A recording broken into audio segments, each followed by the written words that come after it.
Follow these easy step-by-step instructions to make a cute papier-mâché bunny.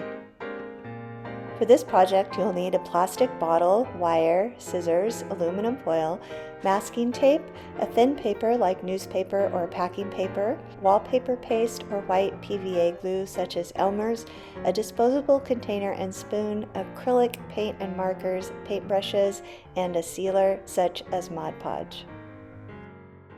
Use a plastic bottle for the base of your bunny. Poke 2 holes in the lid. I'm using scissors here. You could use a nail and hammer. Bend 2 pieces of wire, I'm just using floral wire here, into long, thin ears. Insert the ends into the hole on the lid. Don't worry if it's not very tight. We'll be taping it in place later. Do the same thing to make the other ear. Use masking tape to hold the ears in place at the base. Don't worry about being neat here. All of this will not be visible. Now use foil to make the head. So I'm going to sort of ball it up, and I'm going to cover the top of the bottle, the lid, and the base of the ears. So you can work in pieces and then be sure and get in between the ears and make a nice round head. Again, it doesn't matter if it's smooth because all of this will be covered with tape and the paper mache. We're just getting the basic shape at this point. Now we'll use foil to create the base for solid ears. So I'm just going to wrap a single layer or 2 around each ear to create that flat base. I want the inside middle of the ears to be concave, so I'm just going to press the foil down with my thumb. Do the same thing for the other ear, getting a nice curve in the middle of that ear. Wrap the entire armature that you've made with masking tape. The paper mache won't hold to plastic or foil, and a masking tape is a good and inexpensive base to use. So I'm just going to wrap it around and around this bottle, and then I'm going to use smaller pieces to thoroughly cover the head and the ears.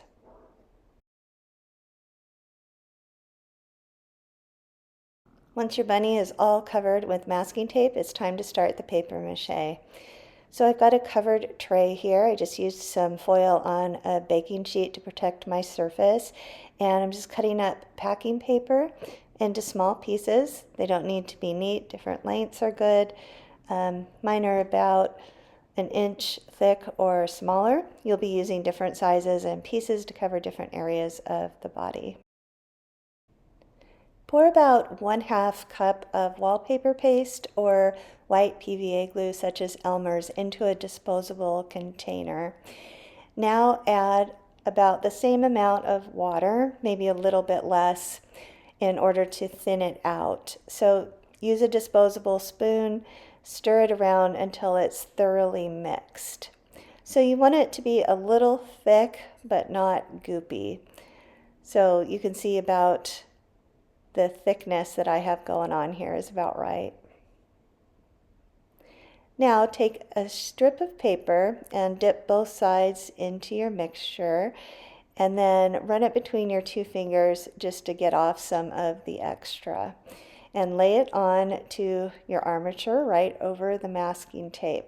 We're going to do a base layer first, so I'm not too concerned about filling in the ridges on my plastic bottle or making it look too neat, worrying about smoothness or anything. I'm just trying to get a nice base layer. So you want to overlap strips just by a little bit. Make sure that you have full coverage.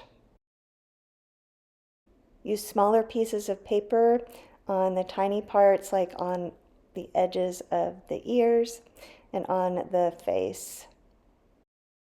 At this point, I also want to build up a little bit around the nose for my rabbit. So I'm going to get some of my paper covered with the paste, and I'm making a little triangle for the nose, and I'm just going to smooth those edges in there.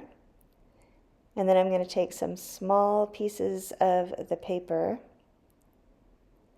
and dip them in my glue and then run them over and around that little triangle just to smooth out the nose area and build it up a little bit. When you're finished with your first layer, cover your paste with a lid or some plastic wrap so it won't dry out, and then let your rabbit dry completely, usually overnight. When it's completely dry, it will be lighter in color and you won't be able to fill any damp spots. Now do a second layer, so your paste should still be good, and just do the same process. Making a second layer, being a little more mindful in smoothing out some of the rough spots. Make sure that you get full coverage again on the second layer. Let it dry again. Overnight is ideal.